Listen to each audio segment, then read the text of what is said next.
English में doubt दोस्तों तो ज्वाइन कीजिए मुझे। मेरा नाम है यश। मैं रिपेयर करूंगा आपके इंग्लिश के डाउट्स हिंदी में। तो मेरे चैनल को लाइक कीजिए, सब्सक्राइब कीजिए और शेयर कीजिए। तो स्वागत है आपका मेरे यूट्यूब चैनल इंग्लिश वर्कशॉप में।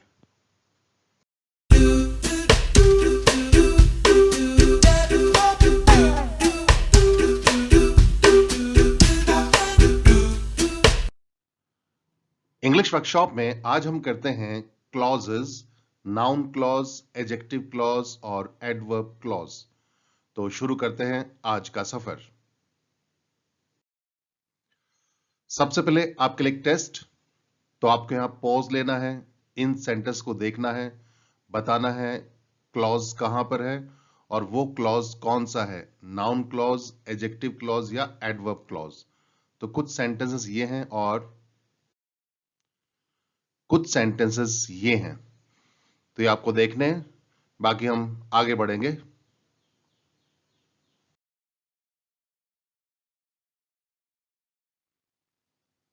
तो सबसे पहले करते हैं नाउन क्लॉज।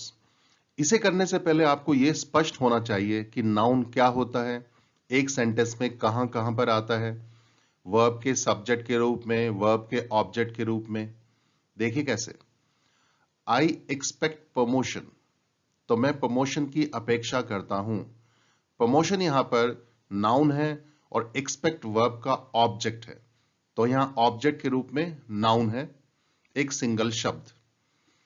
ऐसे ही I expect to get promotion, तो टू गेट प्रमोशन एक पूरी यूनिट है, शब्दों का समूह है और एक्सपेक्ट वर्ब का ऑब्जेक्ट है। इसे हम फ्रेज कह देते हैं, यह नाउन फ्रेज कहलाएगा। ऐसे ही I expect that we shall get promotion, अब इसमें वी सब्जेक्ट आ गया, शैल गेट वर्ब आ गया, तो ये पूरा मिलके that we shall get promotion ये एक्सपेक्ट वर्ब का ऑब्जेक्ट बना है और सब्जेक्ट वर्ब के साथ। तो इसे ही हम क्लॉज कह देते हैं, ये पूरा ऑब्जेक्ट है। तो क्लॉज को हम कहते हैं उपवाक्य, यानी छोटा एक वाक्य होता है, उसका अपना सब्जेक्ट होता है, अपना वर्ब होता है, लेकिन बड़े सेंटेंस का हिस्सा होता है, इसलिए उसे हम उपवाक्य कह देते हैं, उसे ही हम क्लॉज कह देते हैं। तो that we shall get promotion ये पूरा का पूरा एक्सपेक्ट वर्ब का ऑब्जेक्ट बना है सब्जेक्ट वर्ब के साथ, तो ये कहलाता है क्लॉज। म्यूजिक फैसिनेट्स मी, अब म्यूजिक है ये सब्जेक्ट हो जाएगा, सिंगल शब्द, फैसिनेट्स वर्ब का सब्जेक्ट। तो एक सिंगल शब्द है नाउन। तो म्यूजिक मुझे दीवाना करता है, मुझे मंत्रमुग्ध करता है। फैसिनेट्स का मतलब अट्रैक्ट करना, मुग्ध करना। ऐसे ही मैं कहूं music at night fascinates me, अब म्यूजिक एट नाइट एक से ज्यादा शब्द फैसिनेट्स वर्ब का सब्जेक्ट हो जाएगा, तो इसे हम कह देते हैं फ्रेज, ये नाउन फ्रेज है।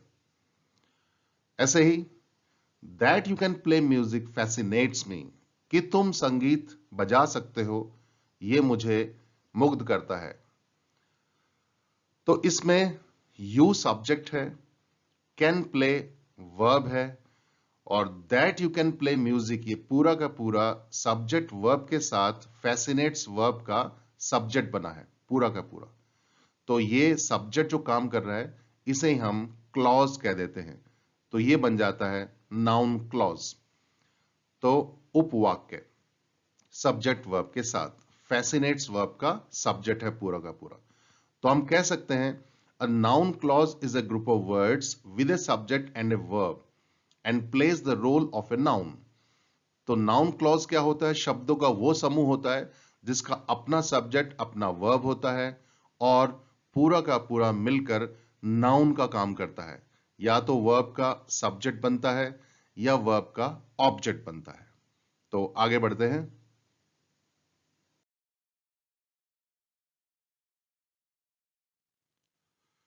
नेक्स्ट है एडजेक्टिव क्लॉज। ठीक इसे करने से पहले भी आपको यह पता होना चाहिए एडजेक्टिव क्या होता है। विशेषण कहते हैं हिंदी में, जिसका संबंध नाउन या प्रोनाउन से होता है, जो नाउन या प्रोनाउन की क्वालिटी बताए, उसकी विशेषता बताए। The fairy lived in a glass house, तो जो परी थी वो एक शीशे घर में रहती थी, तो हाउस की क्वालिटी क्या हो गई? ग्लास। तो ये एडजेक्टिव है, सिंगल शब्द एडजेक्टिव। ऐसे ही the fairy lived in a house made of glass. तो मेड ऑफ ग्लास क्या है? इसका संबंध हाउस से है, तो ये एडजेक्टिव फ्रेज कहलाता है। एक से ज्यादा शब्द नाउन से संबंधित है तो ये बन जाएगा फ्रेज। ऐसे ही the fairy lived in a house which was made of glass. तो इसमें विच सब्जेक्ट हो जाएगा, वॉज मेड वर्ब हो जाएगा, सब्जेक्ट वर्ब के साथ पूरा यूनिट एक ये सेंटेंस होगा और यही सेंटेंस छोटा सा क्लॉज कहलाएगा। इसे ही एडजेक्टिव क्लॉज कहेंगे क्योंकि विच वॉज मेड ऑफ ग्लास का संबंध हाउस से है, घर से है। तो नाउन से संबंध जिस शब्द का होता है वो एडजेक्टिव होता है, तो यही एडजेक्टिव क्लॉज हो जाएगा, उपवाक्य। आगे देखिए, भोलू लव्स ए बोल्ड वुमन। ये बोल्ड ब्रिटिश लैंग्वेज में बोल्ड कहते हैं इसे, और अमेरिकन में बाल्ड कह देते हैं, गंजी। तो ये एडजेक्टिव है, वुमन के बारे में बता रहा है जो गंजी औरत है, भोलू उससे प्यार करता है। तो Bholu loves a woman with a bold head. तो विद ए बोल्ड हेड कौन है? वुमन। तो ये एडजेक्टिव फ्रेज हो जाएगा। ऐसे ही Bholu loves a woman who is bold. तो इसमें हु सब्जेक्ट है, इज वर्ब है और हु इज बोल्ड मिलकर ये पूरा एक सेंटेंस है। इसे ही हम कह देते हैं क्लॉज, उपवाक्य। तो हु इज बोल्ड का संबंध एक औरत नाउन से है, इसलिए ये एडजेक्टिव क्लॉज कहलाएगा। तो ये क्लॉज बन जाता है। काम एडजेक्टिव का ही करता है, तो हम कह सकते हैं an adjective clause is a group of words with a subject and a verb and plays the role of an adjective। तो adjective clause क्या होगा? शब्दों का समूह होगा, उसका अपना सब्जेक्ट अपना वर्ब होगा और वो पूरा का पूरा यूनिट काम करेगा एडजेक्टिव का। तो आगे बढ़ते हैं।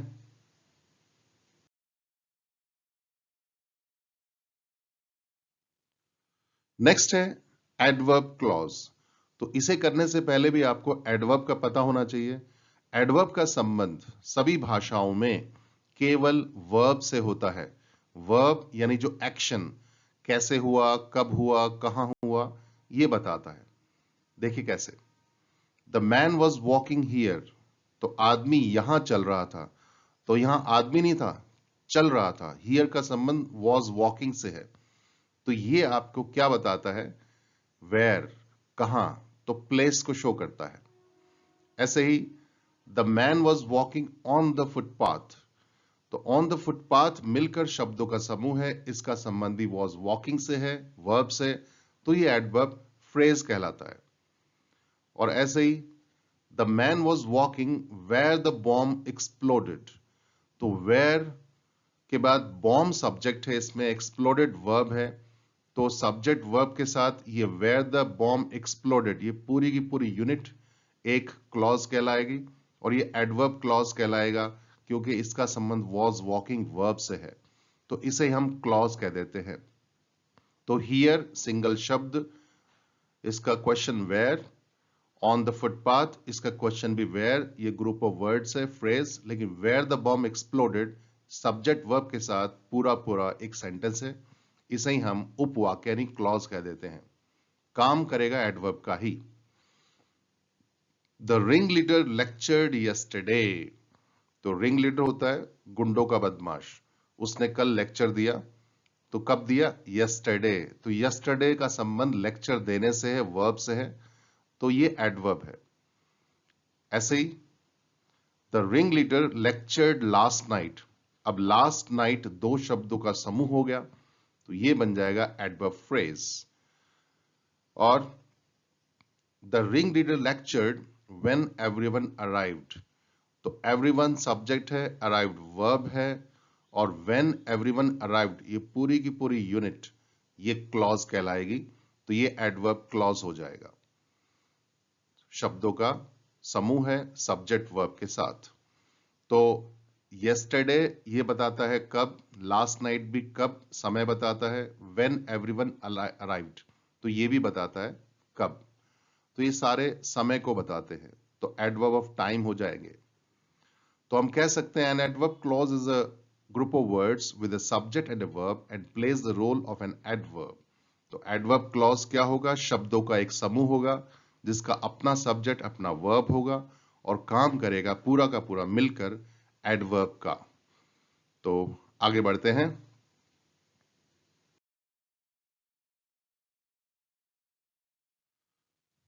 अब देखिए मजे की बात, same clause as noun, adjective and adverb. Clause एक ही होगा पर काम कर सकता है नाउन का, एडजेक्टिव का, एडवर्ब का भी। तो इसमें रट्टा नहीं मारना है कि इस तरह का कोई क्लॉज नाउन क्लॉज ही बनेगा, एडजेक्टिव बनेगा, नहीं। सेम क्लॉज नाउन, एडजेक्टिव और एडवर्ब का काम भी कर सकता है। जरा देखिए ध्यान से। I know where the thief has hidden the gold. तो where the thief has hidden the gold, ये पूरा का पूरा नो वर्ब का ऑब्जेक्ट बना है, तो ये कहलाएगा noun clause. I will find the location where the thief has hidden the gold. तो where the thief has hidden the gold, इसका संबंध लोकेशन से है, नाउन से है, तो ये बन जाएगा एडजेक्टिव क्लॉज, क्योंकि लोकेशन के बारे में बता रहा है कि मैं उस लोकेशन को ढूंढूंगा जहां चोर ने सोना छुपाया है। I'm going where the thief has hidden the gold. तो मैं जा रहा हूं कहां पर? जैसे I am going there, there क्या है? प्लेस को शो कर रहा है। तो where the thief has hidden the gold, इसका संबंध एम गोइंग से है, वर्ब से है, और वर्ब से संबंध जिसका होता है वो एडवर्ब होता है, ये एडवर्ब क्लॉज कहलाएगा। जैसे I am going there adverb है। Where the thief has hidden the gold is a mystery. तो इस वर्ब है, इसका पूरा का पूरा where the thief has hidden the gold, ये सब्जेक्ट बना है। तो सब्जेक्ट वर्ब का सब्जेक्ट कौन होगा? नाउन होगा, तो ये नाउन क्लॉज हो जाएगा। The place where the thief has hidden the gold has been found. तो जगह जहां पर चोर ने सोना छुपाया है वो ढूंढ ली गई है। तो कौन सी जगह ढूंढ ली गई है? जहां पर चोर ने सोना छुपाया है।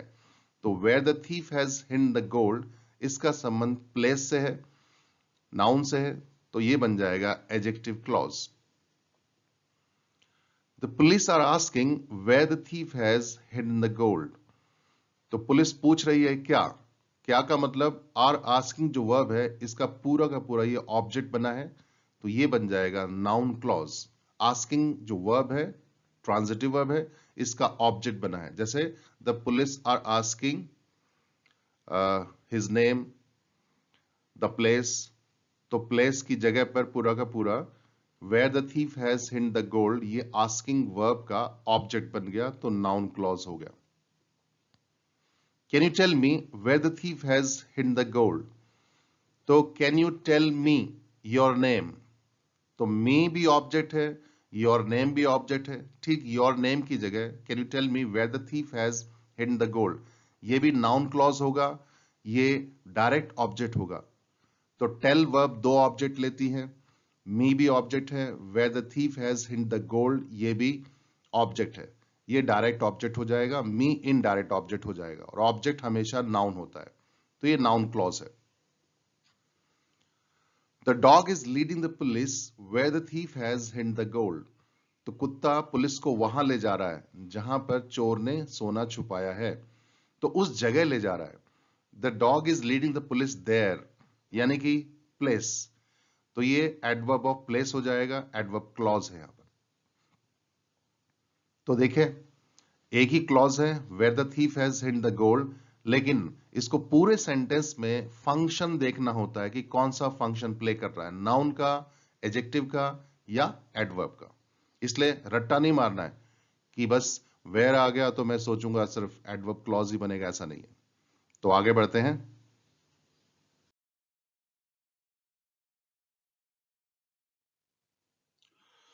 तो चेक योर प्रोग्रेस। तो यहां पर the reason why he left the meeting is not clear. तो यहां पॉज लेना है, बताना है कि क्लॉज कहां पर है, सब्जेक्ट वर्ब के साथ पूरा ग्रुप ऑफ वर्ड्स, उपवाक्य कहां पर है और वो कौन सा है। तो Y he left the meeting, ये आपका एडजेक्टिव क्लॉज है कि उसके इसका संबंध रीजन से है, रीजन नाउन है, तो नाउन से संबंध होता है एडजेक्टिव का। No one can predict when the corona virus is going to end. सोचिए, तो when the corona virus is going to end, ये पूरा का पूरा प्रेडिक्ट वर्ब का ऑब्जेक्ट बना है, ये नाउन क्लॉज है। जैसे no one can predict it, तो इट ऑब्जेक्ट बन जाएगा। तो ऐसे ही when the corona virus is going to end, ये पूरा का पूरा नाउन क्लॉज है, प्रेडिक्ट वर्ब का ऑब्जेक्ट है। You may put your luggage wherever you feel okay, तो तुम अपना सामान रख सकते हो। सामान रखने का संबंध कहां, जहां भी तुम ओके फील करो। तो वेयर एवर फील ओके, इसका संबंध पुट वर्ब से है, एडवर्ब क्लॉज है। She will wake up when the sun's rays start playing on her cheek। सोचिए, तो when the sun's rays start playing on her cheek, कब उठेगी वो? She will wake up in the morning, she will wake up at 7 o'clock। ये सब क्या कर रहे हैं? वेक अप के बारे में बता रहे हैं, उससे रिलेटेड है, समय को बता रहे हैं। तो कब उठेगी? when the sun's rays start playing on her cheek, जब सूरज की किरणें उसके गालों को छेड़ेगी, उस पर खेलना शुरू करेगी, तब उठेगी। ये टाइम को शो करता है, एडवर्ब ऑफ टाइम है, adverb clause. The number which you are dialling is currently out of service, ये हम रोज सुनते हैं फोन के ऊपर। तो विच यू आर डायलिंग, जिस नंबर को आप डायल कर रहे हैं, तो इसका संबंध नंबर नाउन से है, तो ये बन जाएगा adjective clause. How he has eaten all the stuff alone is a matter of surprise। सोचिए, कहां पर क्लॉज है? तो how he has eaten all the stuff alone, ये पूरा का पूरा is वर्ब का सब्जेक्ट बना है, और सब्जेक्ट होता है नाउन, तो noun clause. Do you know the bank where I have opened my account?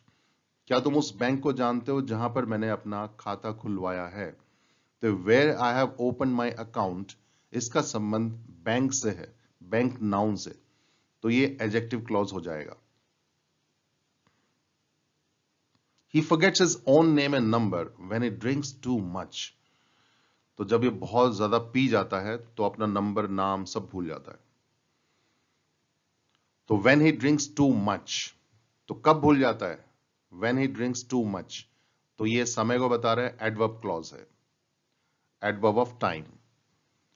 I got late this noon because my train had arrived late। तो मैं लेट क्यों हुआ इस दोपहर को?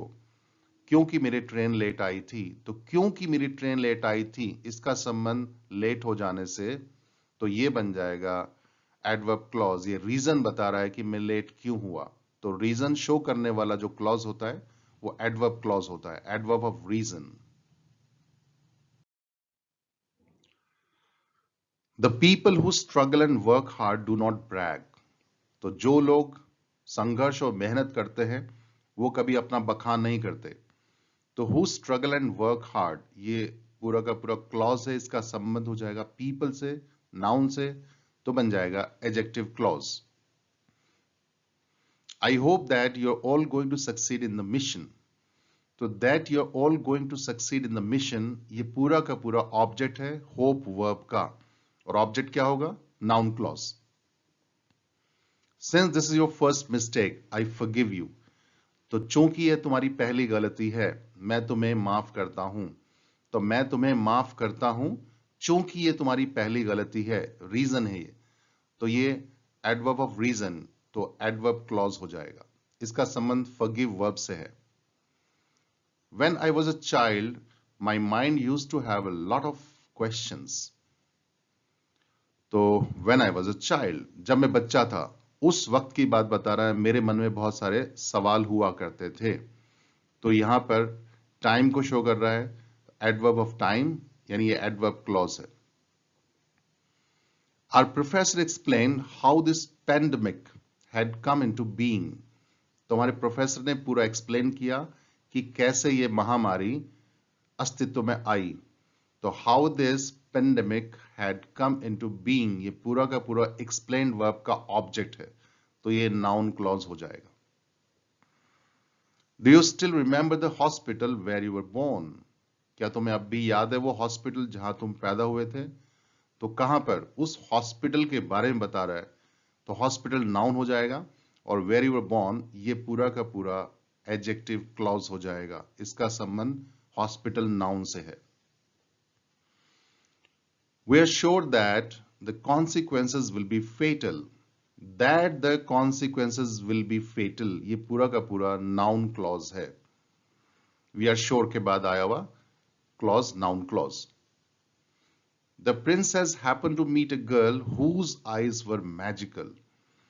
तो राजकुमारी का मिलना ऐसी लड़के से हुआ जिसकी आंखें जादुई थी.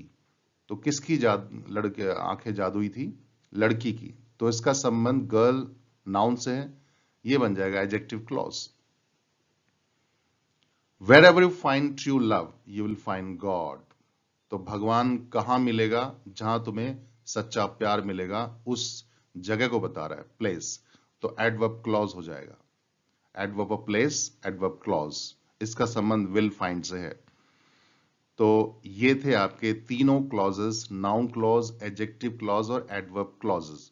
जहां तक रही बात क्वेश्चन आए जो हैं टेस्ट के अंदर, वो सारे क्वेश्चन ही हमने डिस्कस किए. सब्सक्राइब करने के लिए बेल आइकॉन जरूर दबाएं और इस टॉपिक से रिलेटेड कोई क्वेश्चन या सजेशन हो तो आप कमेंट सेक्शन में लिख सकते हैं, मैं उनके जवाब दूंगा. और नई टॉपिक के साथ नई क्लास में फिर हाजिर होंगे. तब तक के लिए हैव ए नाइस टाइम.